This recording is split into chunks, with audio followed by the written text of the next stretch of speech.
por eso mismo.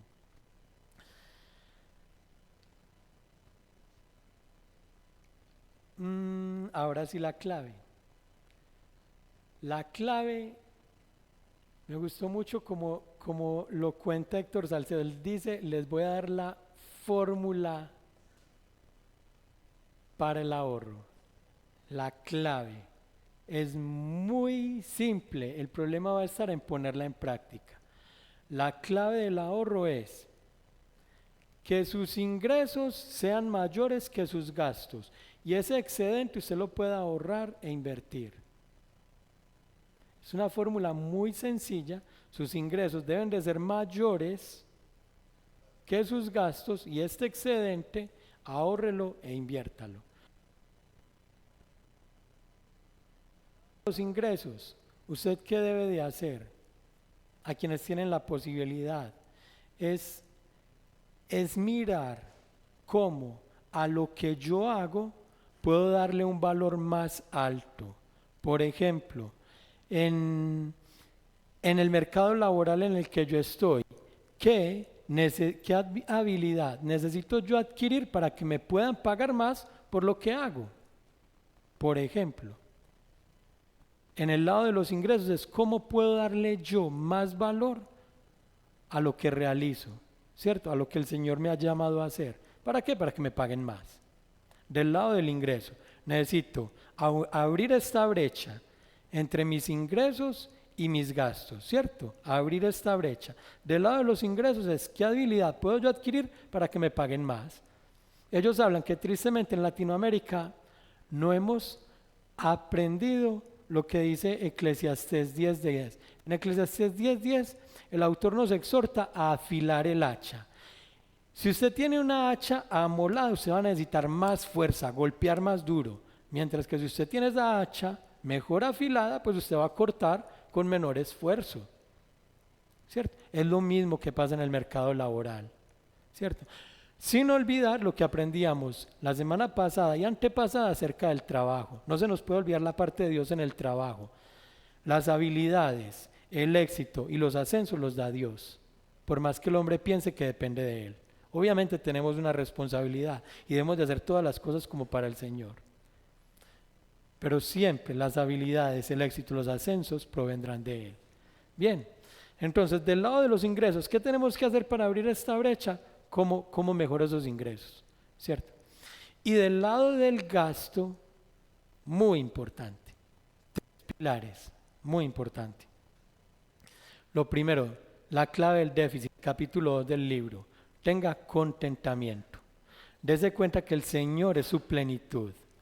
De que más allá de la circunstancia en la que usted se encuentre, ya sea que pueda obtener esto o aquello, tenga contentamiento con lo que el Señor le ha permitido tener. Tenga contentamiento, guárdese de las deudas, ¿cierto? Oremos que el Señor Jesucristo sea realmente esa plenitud en nosotros. Bien. Segundo, tenga dominio propio. Tenga dominio propio. Y Héctor, él utiliza esto, por ejemplo, en el caso de las compras, porque ahí me sentí identificado en algo. Cuando usted realmente necesite algo y vaya a comprarlo, trate, si tiene esta debilidad como yo, de que si ve una cosa, te trae otra por ahí derecho. Eso me pasa con los libros, pero uno aprende. Yo sentía, mi esposa sabía, a mí me decían en el seminario, necesitan leer este libro, listo, yo iba a la librería a comprar ese libro, pero llegaba con otros 2. Llegaba con otro del que me antojaba, y fuera de eso, no llegar más vacío a decirle, compré solamente para mí, pero le compraba otro a ella. O sea, necesitaba realmente un solo libro, pero llegaba con 3 por lo menos. Habemos personas así, y Héctor Salcedo nos anima, no, tenga dominio propio. Vaya con ese enfoque, ¿qué es lo que necesito? Unos zapatos porque ya están acabados, no, entonces voy por esos zapatos. No es que, el zapato, pero entonces el bolso y esto y lo otro, ¿cierto? Eso es lo que él nos recomienda.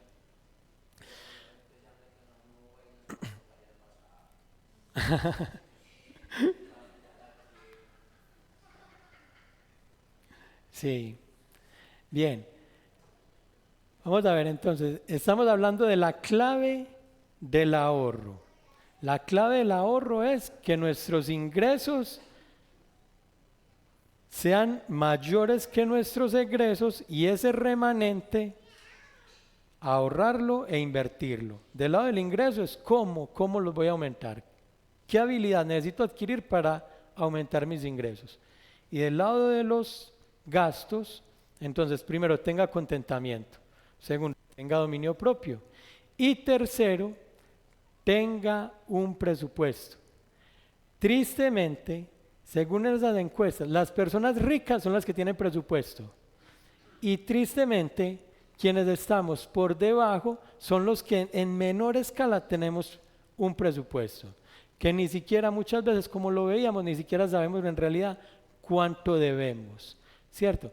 Tenga un presupuesto y trate de cumplirlo. Y lo que decía mi hermano Julio ahorita, en ese presupuesto es importante tener en cuenta cosas como que no son un gasto mensual, pero que en algunos momentos los vamos a tener, como es el cambio de las llantas del carro, como es para un ahorro a la mano, tener eso, tenga un presupuesto. Miren, recuerden que era sencillo, el presupuesto eran 10 ítems, no sé si pueda decirlos todo de memoria, pero tenga cuánto es vivienda, cuánto es mercado, cuánto es transporte, cuánto es ropa. La ropa es otro de esos ítems que usted después se hace la pregunta, ay, ¿por dónde será que se me va la plata? Y es porque no, en su presupuesto usted no tiene en cuenta la ropa, como la ropa es cada cierto tiempo, no es un gasto mensual, o por lo menos en la mayoría, muchas veces no se tiene en cuenta en el presupuesto. En el presupuesto tenga algo que se llame varios, donde ahí pueda incluir esos regalos, que el día de la madre, que el día del padre, que el día del niño, que el día de esto, el día del otro, que el baby shower y etcétera. Etcétera. Son 8 o 10 ítems, de hecho, no todos estaríamos ahí. Por ejemplo, hay otro ítem importante que ya muchos no, el de educación, etcétera. Tenga eso. Tenga ese presupuesto, hágalo a partir de cuántos son mis gastos, así lo voy a dividir, sacando primero la porción del Señor y lo que les dije, segundo el ahorro, que debe de ser algo intencional. Y cumpla ese presupuesto. ¿Cómo? Sí. Pues ya les toca esperar un año. Bueno, a mí me fue bien. Me salió la motilada un poco más económica.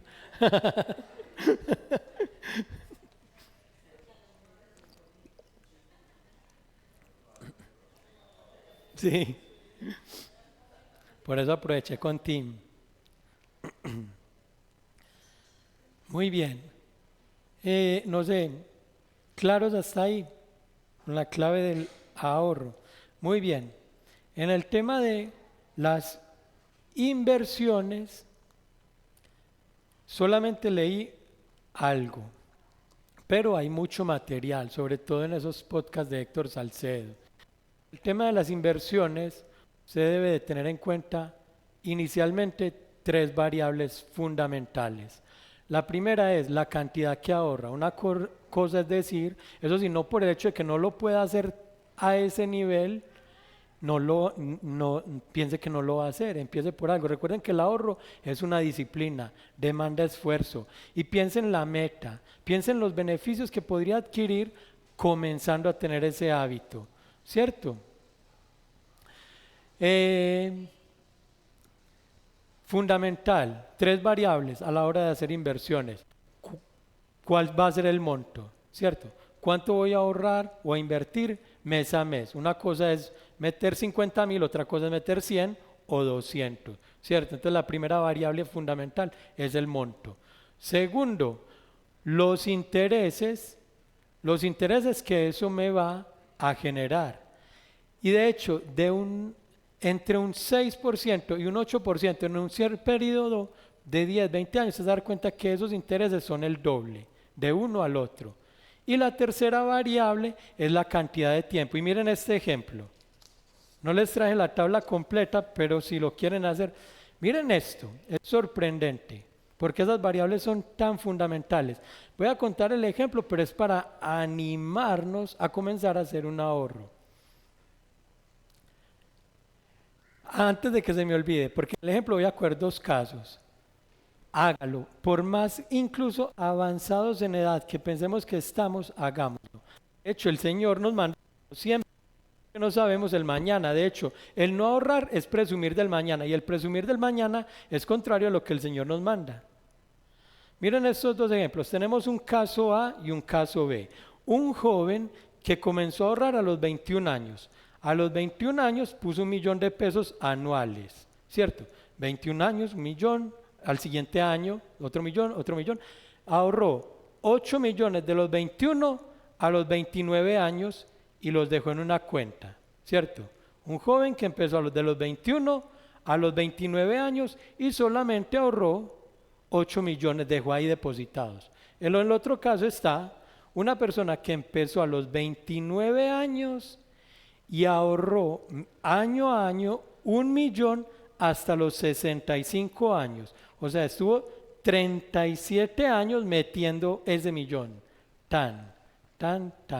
Ambos tienen un interés anual de un 10%, ¿cierto? O sea, tienen los mismos intereses, ¿cierto?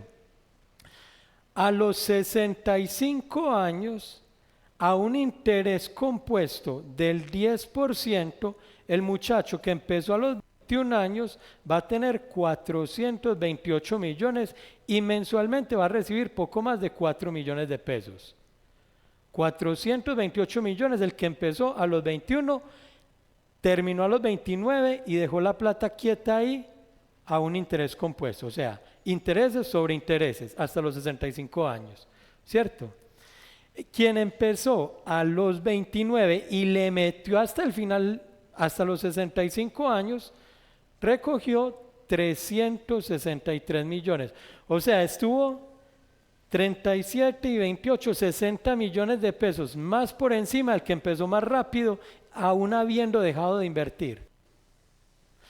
Por eso, Barón Rothschild, ustedes han escuchado hablar de esos Rothschild judíos que dicen que son dueños de la Reserva Federal de Estados Unidos, gente extremadamente rica.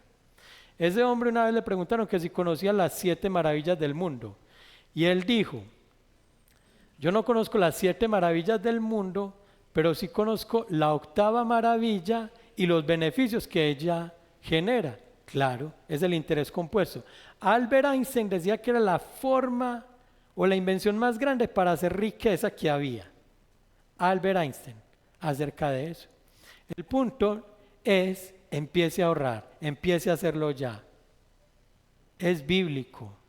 Es bíblico ahorrar, como lo veíamos inicialmente, desde que sepamos mantener un balance y desde que podamos establecer metas y límites. ¿Cierto? No es enriquecerse por enriquecerse. No sé si hay algún comentario o pregunta ahí.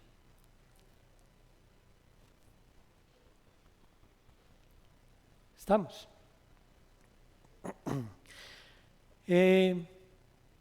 Solo si en alguno de estos puntos quieren profundizar más, o por ejemplo en esa tablita que les acabo de contar, yo la tengo así año a año cuánto da cada uno. Obviamente pues no iba a ponerme aquí en una diapositiva a mostrarle. Yo sé que ustedes en ese punto pueden confiar en mí. Angie.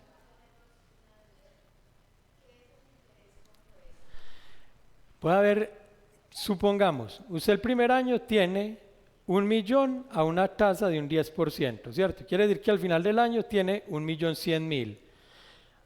Al siguiente año usted sigue ganando ese 10% anual, pero ya usted no tiene ese millón, sino que tiene 1.100.000 y sobre ese 1.100.000 obtiene ese 10% más el millón que le mete de ahorro, ¿cierto? Exacto,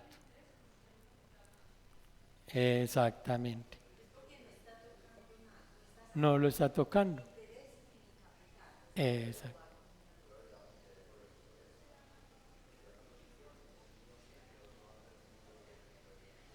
Muy bien. Eh,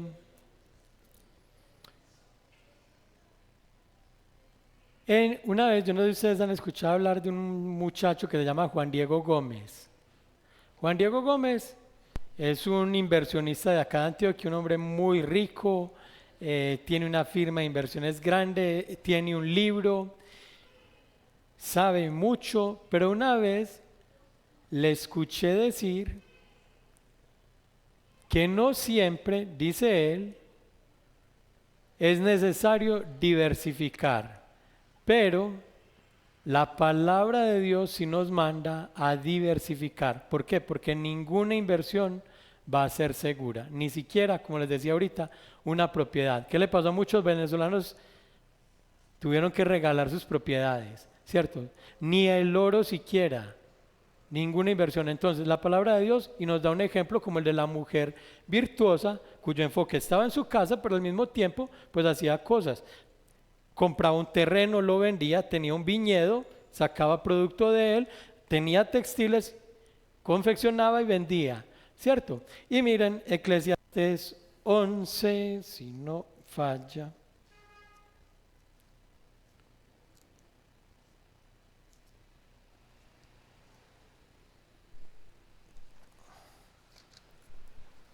A buscarlo acá.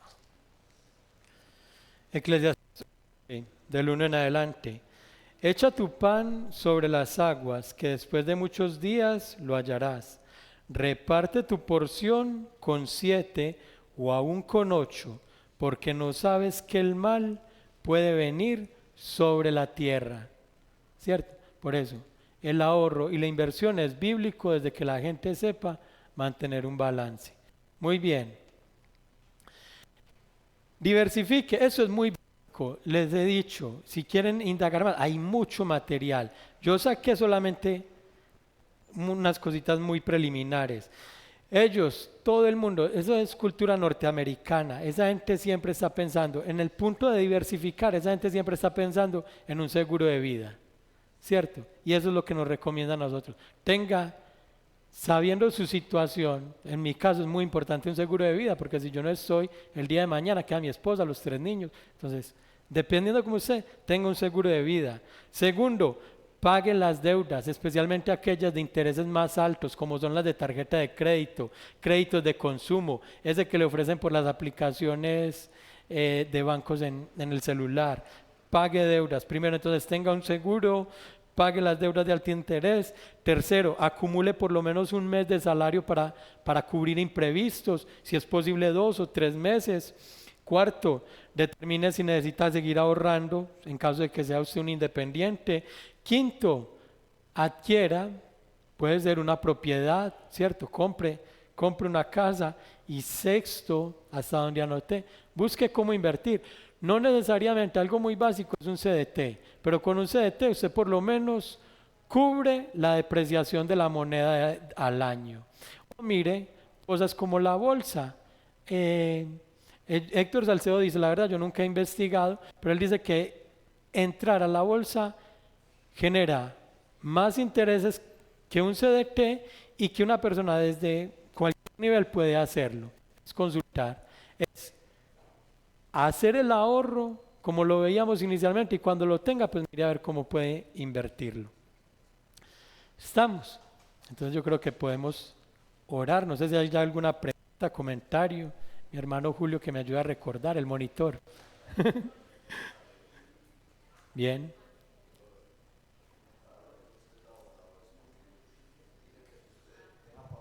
Nunca ahorrar, pero, pero que si también se pone a ahorrar mucho se vuelve esclavo, idólatra, no Exacto, vive sino para eso, entonces no disfruta. exacto. Y lo mismo lo de los gastos que le mencionaba ahora, nosotros no contamos y no con los recibos y no sabemos que van a haber imprevistos y hay que pensar en el futuro si uno tiene niños pequeñitos que van a tener una universidad y uno no sabe si va a tener trabajo.